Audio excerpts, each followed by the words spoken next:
Take the exit for a town small enough that the map stops naming the streets. Drive past the shuttered grocery and the boarded-up diner, and there it will be, glowing yellow at the crossroads. That yellow box is the one somebody just offered to sell you. The plan sounds like the safest bet in retail. Stock cheap goods, sell them to people who count every dollar, and let a bad economy send you more customers, not fewer, and every reason to believe in it is real. Recessions barely touch this business, because when money gets tight, shoppers trade down into exactly these aisles. The products never go out of style and cost almost nothing to restock. No big box giant is fighting you for this corner, because the town is too small to interest one. And as grocery prices climbed in recent years, shoppers moved into these aisles for food faster than into any other kind of store. All of that checks out, and none of it is the business. Because the cheapest store in that town is not the cheapest place to shop, and the dollar on the sign is the most misleading number in American retail. At the biggest chain, a cart of the same everyday items that rang up around $187 at Walmart came to about $201 at the dollar store. 201 against 187, for the store that has the word cheap built into its whole identity. So keep a running tab on three things, because this breakdown settles all of them. What a store like this actually sells, because it is not the merchandise. What an owner honestly keeps at the end of a year, earned $1 at a time. And what the fire marshal keeps finding blocked at the back of stores exactly like this one, because that door is the cheapest thing in the building and the most expensive mistake in the trade. Nobody prints the real books on a business this ordinary, so that is the job here. Subscribe, and the next teardown will be waiting before you have finished chewing on this one. Dear Bisinda, we semumtis, because it breaks first. You are picturing yourself owning one of those 20,000 yellow stores. You cannot. The largest dollar chain in the country franchises exactly none of its locations. Every single one is company-owned and run from a corporate office, precisely so that all the profit and all the control stay in one place. The empire is not looking for partners, it is looking for cashiers. So the store you can actually own is the independent kind, and that is a very different animal. Getting in is genuinely cheap. Industry guides put the startup for a small independent dollar store somewhere between $10,000 and $50,000, and the turnkey packages that set you up with fixtures and a first-order run from around $50,000. For the price of a used pickup, you are open for business. But notice what that money does not buy. It does not buy a name anyone drives out of their way for. It does not buy a supply chain, so you are left hunting closeouts, overstock, and off-brand pallets from wholesalers who set your cost and answer to bigger buyers first. And it does not buy the one thing the whole model actually runs on, which is the right corner in the right forgotten town. You can buy a dollar store. You just cannot buy the dollar store. Now the costs that never make the pitch. The first is that you do not control your own prices, because your prices are your name. For 35 years, one giant chain sold everything in the store for a single dollar, and that number was the entire brand promise.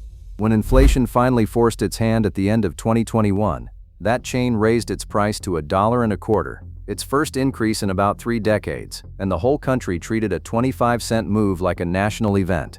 When your costs rise, you cannot simply follow them up the shelf without breaking the promise that brings people through the door in the first place.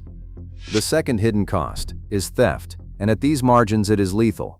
A store that keeps only a few cents of net profit on every dollar of sales cannot absorb much stolen merchandise before the whole month tips into the red. Small packages, thin staffing, and long unwatched aisles are an open invitation, and every stolen item was already sold at a loss. We've invested some, and the third is the one to remember, because it detonates later in this video. It is the cheapest fix in the entire building. It costs almost nothing to get right, and getting it wrong has cost this industry tens of millions of dollars and a place on a federal blacklist. Hold that thought. First, the money. So, where does the money actually come from? Not from the shelves. Walk to the back wall of one of these stores and look at the food, because that is the tell. The chain does not stock groceries to win a price war. It stocks them to be the last option standing. Here is the trick the low prices hide. Because the sticker on each item is small, shoppers assume the whole store is cheap, so the chains quietly shrink the package and push the price per ounce up where nobody checks. One investigation found the biggest dollar chain charging around 50% more per pound for the same chicken than the cheapest competitor in town. The markup hidden entirely inside a smaller pack.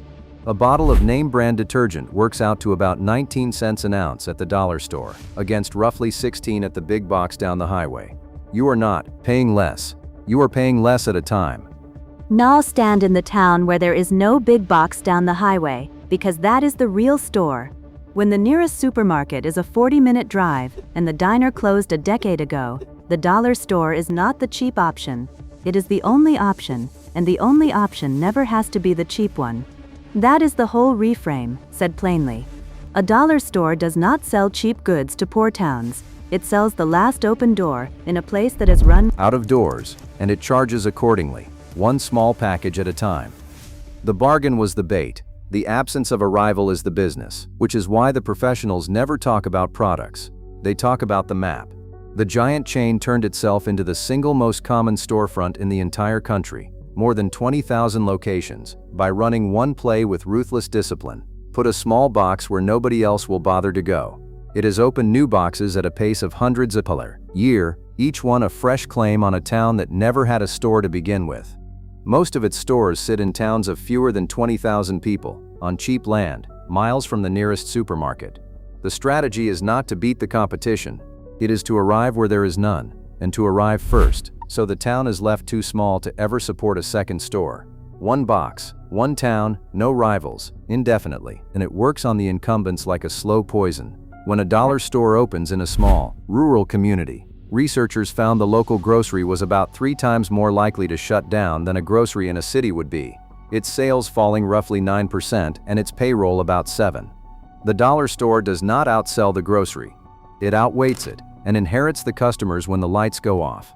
The whole revenue model fits on one line. Cheap land, times no competition, times a captive town, times every year the map stays empty. So with a monopoly on the corner, why does anyone lose money here? Because the margins are a tightrope. Even the mighty corporate chain, with all its scale and buying power, kept only a little over 3 cents of net profit on every dollar of sales last year, after moving more than $40 billion of merchandise. Its gross margin at the register runs a healthy 31 cents on the dollar. Almost all of it is eaten before it ever reaches an owner. For the independent, the tightrope is thinner and shorter. There is no scale to negotiate cheaper pallets, no private label factory, no logistics network of its own. Rent, power, wages, and spoilage all bill in full, while every price on your shelf is anchored low by the giant down the road, and the theft never stops. Miss on any one of these, and a monopoly location will still hand you a losing year. Now, that door at the back of the store. When a business runs on the fewest possible employees stocking the most possible product into the smallest possible box, the boxes end up in the aisles, in front of the electrical panels, and in front of the emergency exits. Federal safety inspectors have been walking into these stores for years and finding exactly that. The biggest chain has racked up more than $21 million in safety fines since 2017, almost all of it for blocked exits and cluttered aisles. In 2023, it became the first company ever added to the government's severe violator list under an expanded enforcement program. In the summer of 2024, it signed a settlement worth $12 million and a company-wide safety overhaul, agreeing that any future blocked exit be cleared within 48 hours or trigger penalties of $100,000 a day, up to $500,000 per violation. That is a corporation with lawyers and a safety department. Now picture the same blocked door in an independent store, with one owner and one clerk on the shift. The cheapest fix in the building, a clear path to the exit, is the single thing most likely to end you, whether by fine or by something far worse. There is a second way to lose, and it is the empire itself. You find the forgotten town with no store, you prove it can support one, and the giant chain, reading the very same data, drops one of its own boxes across the street at prices you can never match. Your monopoly quietly becomes their monopoly, and the moat you dug fills with somebody else's money. The blocked door can close you in a day. The new competitor closes you in a season. Pull back from the single corner and look at the whole country, because the scale is genuinely hard to believe. Add the dollar chains together, and there are more of these stores in America than Walmart, Target, McDonald's, and Starbucks combined. In one recent year, nearly half of every new store of any kind that opened in the United States was a chain dollar store, and there has been serious talk of the format eventually doubling toward 70,000 locations. But the model has started to show its seams. When one chain finally broke the single dollar, it did not stop there. It kept climbing into multi-price shelves at $3 and $5, quietly admitting the magic number was gone. Its struggling sister brand announced the closing of around 1,000 stores in a single stretch and was eventually put up for sale. The machine grows by finding the next empty spot on the map, and the map, after 20,000 stores, is running low on empty spots. Here is the paradox resolved. This business does not follow its customers the way normal retail does. It follows their abandonment, thriving precisely where the economy has thinned out, which is exactly why it can look unstoppable and fragile at the very same time. So the honest question, what does an owner actually keep? Be clear that these are estimates, not audited books, and that every figure here comes before you pay yourself for the 60-hour weeks. Independent store, badly cited and bleeding theft, does not clear a living at all. It hands the owner a wage worse than the clerks and a lease they cannot walk away from. An average one, planted in a genuinely underserved town, throws off a modest owner's income in the low tens of thousands of dollars a year after everything is paid. A real living, but a thin one, held there by the same low single-digit net margins that keep even the giant to about 3 cents on the dollar. A strong operator, running several boxes across a cluster of small towns nobody else will serve, is the only version that starts to matter, because the money was never in one store. It was always in the map. $1 store is a hard job that owns you back. The fortune, if there is one, was never counted $1 at a time. So who actually got rich off the dollar? Two kinds of people, and neither of them worked a register. The first built the empire.